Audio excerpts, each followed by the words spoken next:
कभी भी समझौता नहीं करेगा। तो इस बात के बेहद गंभीर मायने हैं। यूनाइटेड स्टेट्स ने हमारे साथ डील तब अनाउंस की है जब हमने यूरोपीय यूनियन सहित दुनिया के करीब 5 से 6 देशों के साथ पिछले 1 साल में FTA यानी फ्री ट्रेड एग्रीमेंट को साइन कर दिया। लेकिन उसमें थोड़ा सा जो है डोभाल साहब का तड़का भी लगाया गया है। ट्रेड वॉर की उस कहानी के दौरान मार्को रूबियो जो अमेरिका के विदेश मंत्री हैं, सेक्रेटरी ऑफ स्टेट हैं, इनके जो हैं थोड़े से पेच कस दिए। डोभाल साहब ने उस मीटिंग में रूबियो से साफ साफ ये कह दिया कि हमको ट्रेड डील की जरूरत नहीं। डोनाल्ड ट्रंप जो कह रहे हैं और जो नरेंद्र मोदी कह रहे हैं, दोनों में बड़ा फर्क है।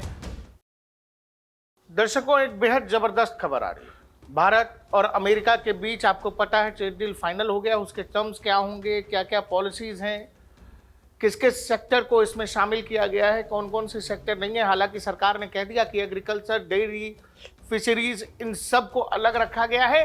फिर भी फाइनल दोनों टीमें जो हैं आकर के प्रेस कॉन्फ्रेंस यानी अमेरिका और इंडिया की जो नेगोशिएशन टीम है वो आकर ये बताएगी। लेकिन खबर ये आई है कि इस पूरी कहानी में जो ट्रेड डील की कहानी थी, या कह लीजिए अमेरिका की तरफ से एक तरह से जो घोषणा कर दी गई ट्रेड वॉर की भारत के खिलाफ, इस ट्रेड वॉर में भारत ने क्या किया।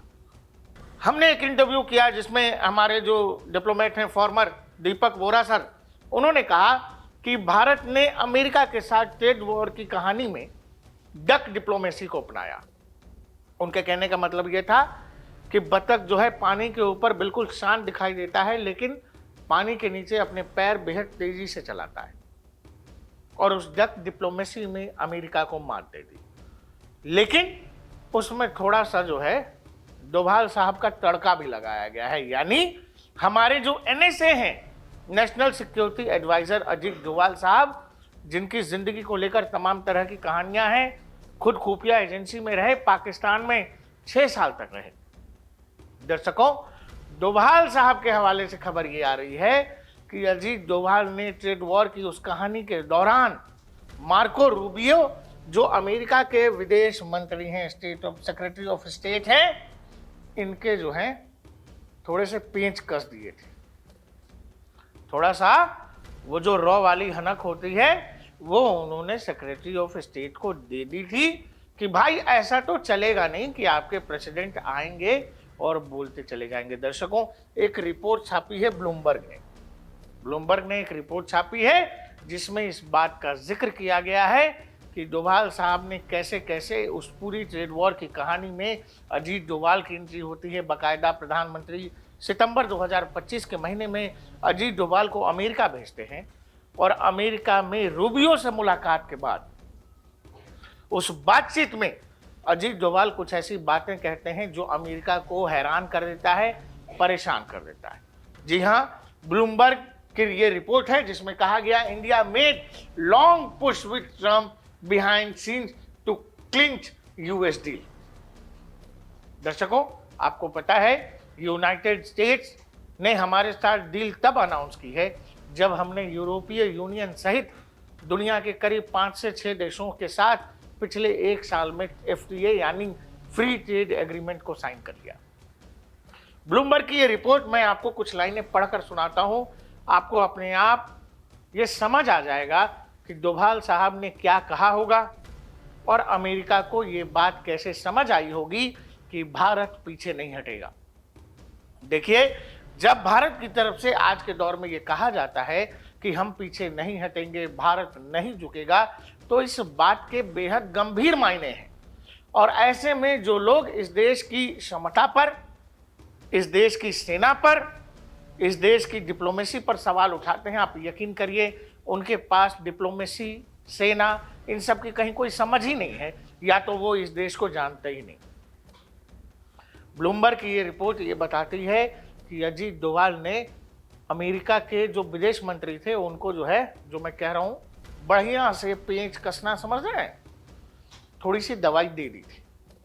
रिपोर्ट ये बता रही है, in early September, shortly after Indian prime minister Narendra Modi held a chummy meeting with Vladimir Putin and Xi Jinping In China, he dispatched his national security advisor to Washington to help smooth over fraying ties.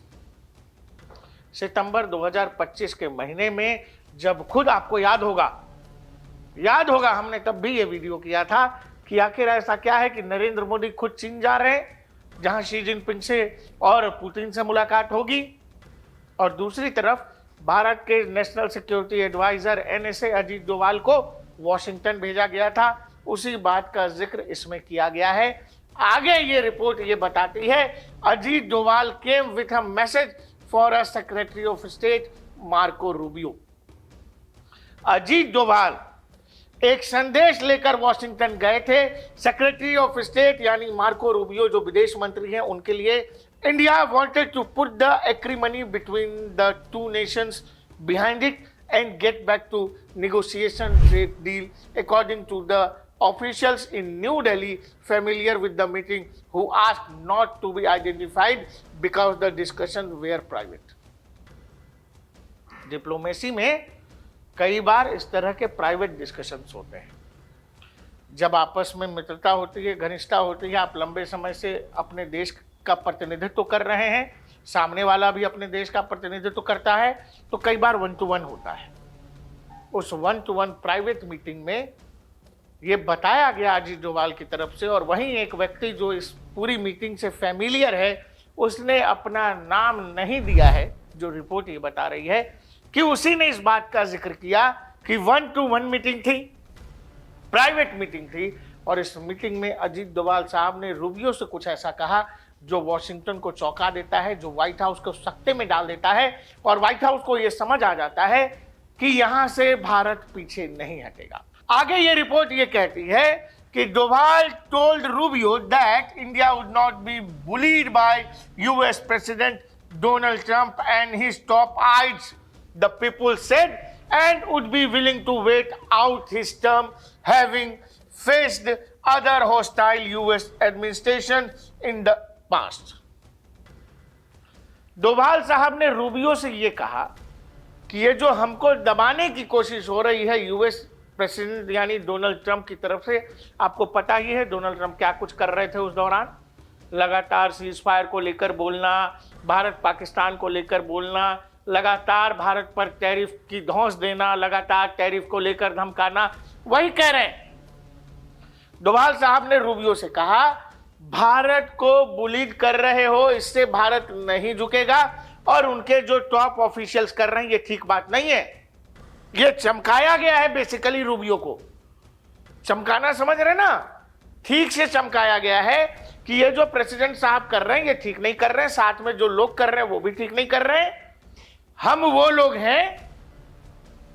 लोग हैं कि हम पर पहले भी having faced other hostile US administrations in the past, हम वो लोग हैं कि हम पर अमेरिका ने पहले भी इस तरह का हॉस्टाइल सिचुएशन थोपने की कोशिश की है। हुआ है ना, जब अटल बिहारी वाजपेयी की सरकार में भारत न्यूक्लियर ब्लास्ट करता है, परमाणु विस्फोट करता है, अमेरिका ने तब भी हम पर दबाव बनाने की कोशिश की थी, उसी का जिक्र किया जा रहा है। आगे कहा जा रहा है, but new Delhi wanted Trump and his aides to dial down their public criticism of India so they could get, आगे की रिपोर्ट में ये कहा गया है बेसिकली नरेंद्र मोदी और दिल्ली ये चाहती है कि जरा ट्रंप जो है अपना टोन डाउन करें, और ये पब्लिकली जो इंडिया को क्रिटिसाइज कर रहे हैं ये भी बंद करें। नहीं तो हम क्या करेंगे, हम ये करेंगे, हम तब तक इंतजार करने को तैयार हैं, नहीं होगी ट्रेड डील, भारत को ट्रेड डील नहीं चाहिए। बेसिकली ये डोभाल साहब ने उस मीटिंग में रूबियो से साफ साफ ये कह दिया कि हमको ट्रेड डील की जरूरत नहीं है, हम इंतजार करेंगे ट्रंप के जाने का। आप समझ रहे हैं, ट्रंप का कार्यकाल 2029 में खत्म होगा। यह कह दिया गया वॉशिंगटन को, नई दिल्ली की तरफ से भारत के NSA ने समझा दिया कि भाई हम वेट करने को तैयार हैं। अगर यही तरीका है, तुमको ये लग रहा है कि आप हमको बुली करके, डरा के, धमका के, या जो भी आपका तरीका है, आप हमको प्रेशर टैक्टिक्स में उलझाना चाहते हैं, और हमसे ट्रेड डील करना चाहते हैं, हमारी शर्तों को नजरअंदाज करना चाहते हैं, तो ऐसा है, हम ट्रेड डील नहीं करेंगे, हम इंतजार करेंगे, हम इंतजार करेंगे ट्रंप प्रशासन के जाने का। नई सरकार आएगी, नया राष्ट्रपति आएगा, हम फिर से वहां से बात करेंगे और अमेरिका को तब ट्रेड डील करना होगा तो अमेरिका से ट्रेड डील होगा, नहीं तो नहीं होगा। आप ये समझो, आप ये समझो कि अमेरिका को भारत ने क्या कह दिया।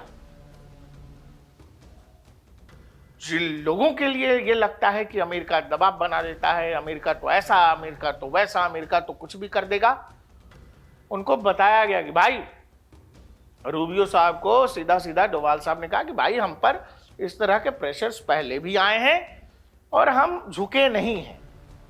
आपके प्रेसिडेंट और उनके टॉप ऑफिशियल्स जो पब्लिकली कर रहे हैं ये ठीक तरीका नहीं है।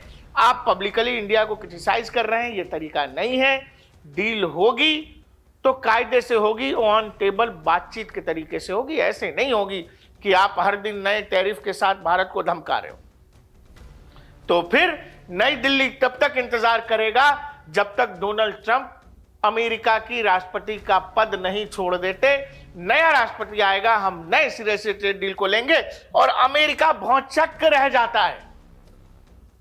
आपको यह भी पता है, आपको यह भी पता है कि वॉशिंगटन की तरफ से नरेंद्र मोदी को पिछले साल 4 कॉल आए, 4 कॉल, जिसमें नरेंद्र मोदी यानी पीएमओ में डोनाल्ड ट्रंप के फोन को इग्नोर कर दिया, नहीं उठाया, क्योंकि हर नई दिन डोनाल्ड ट्रंप डपोर शंख होकर के कुछ न कुछ कह रहे थे, जिसका जवाब देना भारत ने जरूरी नहीं समझा पब्लिकली।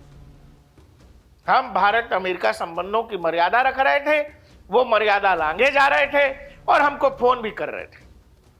भारत ने, आपको पता है कि उस दौरान जर्मनी की एक रिपोर्ट में छापा गया जिसमें कहा गया कि अमेरिकी राष्ट्रपति के 4 फोन कॉल्स नरेंद्र मोदी ने नहीं उठाए। इसके अलावा आपको यह भी पता है कि 1 महीने पहले हावर्ड लुटनिक नाम का कॉमर्स सेक्रेटरी है यूनाइटेड स्टेट्स का, उसने यह कहा कि सारी तैयारी हो गई थी, नई दिल्ली की तरफ से एक फोन कॉल जाना था, किसको? डोनाल्ड ट्रंप को, और ट्रेड डील फाइनल हो जाता। नरेंद्र मोदी ने वो कॉल ही नहीं किया, डोनाल्ड ट्रंप इंतजार करते रह गए। यानी ट्रेड डील अगर हुई है तो वो भारत की शर्तों पर हुई है। भारत ने जो रेड लाइन खींची थी, एग्रीकल्चर, डेयरी, फिशरीज, उन रेड लाइन को मानना पड़ा है अमेरिका को। हम अमेरिका के डिक्टेटरशिप के सामने नहीं झुके हैं, हम डोनाल्ड ट्रंप की खोखली धमकियों के आगे नहीं झुके हैं। 2 शक्तिशाली देशों की लड़ाई थी एक तरह की, जो युद्ध वाली नहीं, व्यापारिक युद्ध थी, निगोशिएशन चल रहे थे, सामने से हम पर दबाव बनाने की कोशिश की जा रही थी, क्योंकि सामने वाले को यह लगा कि दुनिया के सबसे ताकतवर देश का वो राष्ट्रपति है, लेकिन वो हम पर दबाव नहीं बना सका और भारत ने अमेरिका को मात दी। आप अगर डोनाल्ड ट्रंप का ये ट्वीट देखें जो उन्होंने अपने सोशल मीडिया पर प्रधानमंत्री नरेंद्र मोदी से बात होने के बाद कहा कि भाई ट्रेड डील हो गई है, वो अगर आप देखें इसमें 215 शब्दों का इस्तेमाल है। हम लोगों को बचपन में कहते हैं ना कि 100 शब्दों में गाय पर लेख लिखो, चौपाया जानवर पर लेख लिखो, ऐसे लिखो। 215 शब्दों का ये ट्वीट है। इस ट्वीट के जवाब में नरेंद्र मोदी ने 96 शब्दों को खर्च किया है। आप अपने आप समझ लो कि इस डील में कौन झुका है, कौन हारा है, किसको इस डील की ज्यादा जरूरत थी। अमेरिकी बाजार में हमारे ऊपर जब टैरिफ ठोके गए, हमने दुनिया में और ऑप्शंस तलाश लिए। दूसरा, डोनाल्ड ट्रंप जो कह रहे हैं और जो नरेंद्र मोदी कह रहे हैं, दोनों में बड़ा फर्क है। वो कह रहे हैं कि नरेंद्र मोदी अग्री हो गए रशियन ऑयल ना खरीदने के लिए। दूसरा, वो कह रहे हैं कि वो ये कह रहे हैं कि वेनेजुएला से खरीदने के लिए भी तैयार हो गए हैं। और आगे उन्होंने कहा कि हम टैरिफ जो है 25% से 18% कर रहे हैं। ये 2-3 बातों का जिक्र नरेंद्र मोदी अपने ट्वीट में केवल एक बात का जिक्र करते हैं, वो ये कहते हैं कि आपने टैरिफ कम कर दिया, इसके लिए बहुत बहुत धन्यवाद। इस ट्वीट में कहीं भी इस बात का जिक्र नहीं है कि हम रशियन ऑयल खरीदेंगे कि नहीं खरीदेंगे। हम अमेरिका से लेंगे कि नहीं लेंगे ये बात भी जिक्र नहीं है। और दर्शकों, ये कोई पहला मौका नहीं है जब डोनाल्ड ट्रंप ने कहा कि भारत मान गया है कि वो रशियन ऑयल नहीं खरीदेगा। 2025 मार्च से लेकर फरवरी 2026 तक डोनाल्ड ट्रंप कम से कम 12 बार कह चुके हैं, 12 बार कह चुके हैं कि भारत मान गया है कि भारत रशियन ऑयल नहीं खरीदेगा, और उससे ज्यादा वो टैरिफ वैरिफ की भी घोषणा करते रहे। लेकिन जिस महीने डोनाल्ड ट्रंप ने हम पर टैरिफ लगाया या ये कहा कि भारत अब रशियन ऑयल नहीं खरीदेगा, भारत ने उस महीने ज्यादा ही रशियन क्रूड ऑयल खरीदा है। इन दोनों मैसेजेस में एक बात जो छुपी हुई है वो बहुत सिंपल है। संभव है कि भारत ने ये कह दिया होगा कि चलिए हम वेनेजुएला का तेल आपके लिए निकाल देंगे या हम आपसे भी तेल ले लेंगे, लेकिन हम रूस का तेल नहीं लेंगे या नहीं खरीदेंगे, इस बात पर भारत की तरफ से कहीं कोई सहमति नहीं दी गई होगी। ये डपोर शंख ट्रंप साहब अपने देश की लोकल राजनीति के लिए इस तरह की चीजें करते रहते हैं। इस पूरे खेल में एनएसए डोभाल की एंट्री जब होती है, अमेरिका को यह समझ आ जाता है कि भारत इस मामले में अब गंभीर हो गया है, हम भारत को डिक्टेट नहीं कर सकते। और फिर अंत में अमेरिका घूम फिर कर वहां आता है कि उसको लगता है कि अब जब यूरोप के तमाम देशों को वो धमका रहा है और यूरोप के देश जब भारत की तरफ देख रहे हैं, तो उसे ये लगा कि भारत का एक बड़ा बाजार वो अपने अपने हाथों से नहीं जाने दे सकता है। और फिर my dear friend, one of the my greatest friend, ये देख रहे हैं लाइन। तो आदमी को कई बार क्या है कि औकात में लाने के लिए या सामने वाला जब बहुत बड़बोला है तो उसको बोलने के लिए छोड़ देना चाहिए। कई बार आपका मौन आपको जीत दिला देता है, आपका मौन ये बतला देता है कि आप कितने धीर हैं, कितने गंभीर हैं, और यही आपके जीत की गारंटी होता है। देखते रहिए डीएनपी इंडिया, हर खबर भरोसे के साथ।